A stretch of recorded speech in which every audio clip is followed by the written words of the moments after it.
Voici le secret pour pouvoir facturer jusqu'à 50% plus cher sans perdre beaucoup de clients. Avant de vous dévoiler le secret et pour mieux comprendre, prenons l'exemple d'un restaurant. Imaginez que vous alliez dans un restaurant Michelin, un endroit luxueux où vous allez goûter le meilleur morceau de viande de votre vie. Mais voilà que vous vous retrouvez assis sur une chaise en plastique, installé sur une table en plastique. La température n'est pas très agréable, c'est bruyant, il n'y a pas de petite musique, le service est médiocre et dans l'ensemble, le morceau de viande est excellent, mais tout le reste n'est pas à la hauteur. Ou bien, vous allez dans un autre restaurant, vous entrez et vous êtes gentiment accueilli par un serveur qui vous conduit à votre table. Vous êtes installé sur belle table, le cadre est agréable, une belle atmosphère, une bougie, des chaises confortables, le service est excellent, petite musique d'ambiance, la température en général est bonne, l'odeur est bonne, en gros tout est excellent et vous prenez votre morceau de viande et vous vous sentez bien. Ce n'est peut-être pas parfait, mais l'expérience est cohérente et excellente. Et si maintenant on vous laissait choisir entre ces deux expériences, où retourneriez-vous? Dans ce premier restaurant où vous avez mangé le morceau de viande parfait, mais où tout le reste n'était pas bon? Ou bien dans ce deuxième restaurant où la viande n'était peut-être pas la meilleure, mais où tout ce qui l'entourait était parfait et où vous avez vécu un moment extraordinaire ce soir-là en bonne compagnie? Je suis convaincu qu'il en va de même pour un massage. Il existe de nombreuses méthodes pour améliorer un massage. Je veux dire par là que je peux simplement masser avec mes mains, je peux utiliser mes avant-bras, je peux utiliser mon coude. Bien sûr, à un moment donné, il est préférable de choisir une technique plutôt qu'une autre.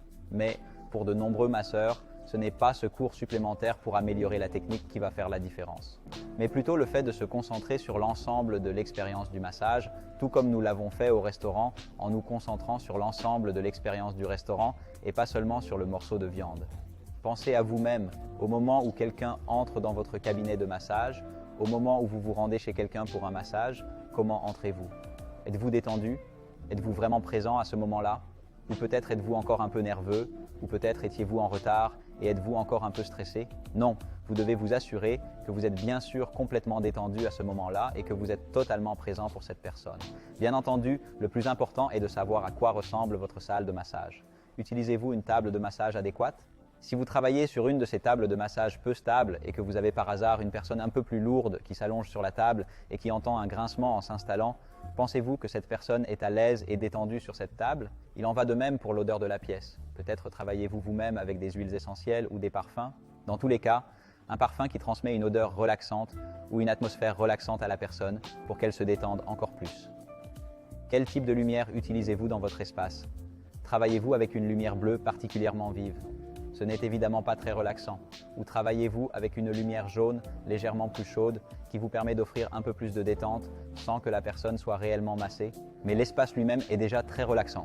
Ensuite, lorsque la personne est allongée sur la table, dépliez-vous immédiatement le tissu et commencez-vous à masser tout de suite? Ou est-ce que vous prenez un moment pour discuter avec la personne et savoir comment elle se sent vraiment? Est-elle complètement détendue? Ou peut-être encore en train de penser à la liste de courses que vous avez encore en tête? Ou êtes-vous vraiment occupé à masser à ce moment-là et prêt à donner un bon massage? Ensuite, qu'en est-il des textiles que vous utilisez? Utilisez-vous cette vieille serviette de plage que vous avez dans vos placards depuis peut-être 5 ou 10 ans et que vous vous dites maintenant que oui, elle est à portée de main et que vous pouvez donc très bien l'utiliser comme couverture pour vos massages? Ou bien utilisez-vous une couverture luxueuse qui est tout simplement agréable pour votre client, ni trop chaude ni trop froide, ce qui lui permet de s'allonger sur la table avec un peu plus de confort et de détente? Pensez aussi un peu plus loin lorsque vous allez utiliser de l'huile.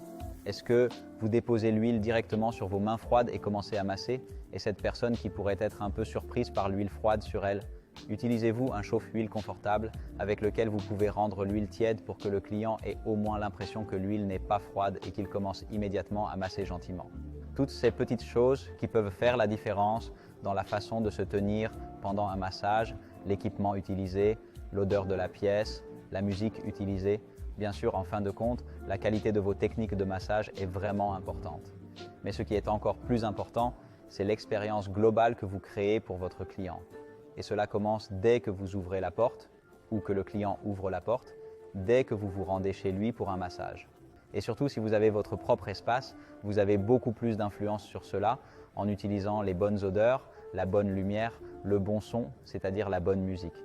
Et parfois, cela me surprend vraiment, mais je vois encore des masseurs qui travaillent avec la version gratuite de Spotify où toutes les demi-heures, une nouvelle pause publicitaire est annoncée. Oui, votre client en vaut certainement la peine pour pouvoir se détendre complètement pendant 1 heure sans publicité pendant la playlist Spotify entre 2 morceaux. Investissez donc dans un abonnement Spotify Premium. Et plus important encore, utilisez le matériel adéquat pour donner encore plus de professionnalisme à vos massages et permettre à vos clients de se détendre un peu plus profondément, surtout avec une bonne table de massage confortable. Tous ces éléments sont peut-être encore plus importants que les techniques que vous utilisez. Bien sûr, les techniques que vous possédez sont également très importantes, mais il faut aussi tenir compte de tout ce qui se passe autour du massage, et aussi la façon dont vous terminez le massage. Donc, comment augmenter vos tarifs de 50% sans perdre de clients? Concentrez-vous sur la création d'une expérience complète et comparez-la à celle d'un restaurant Michelin.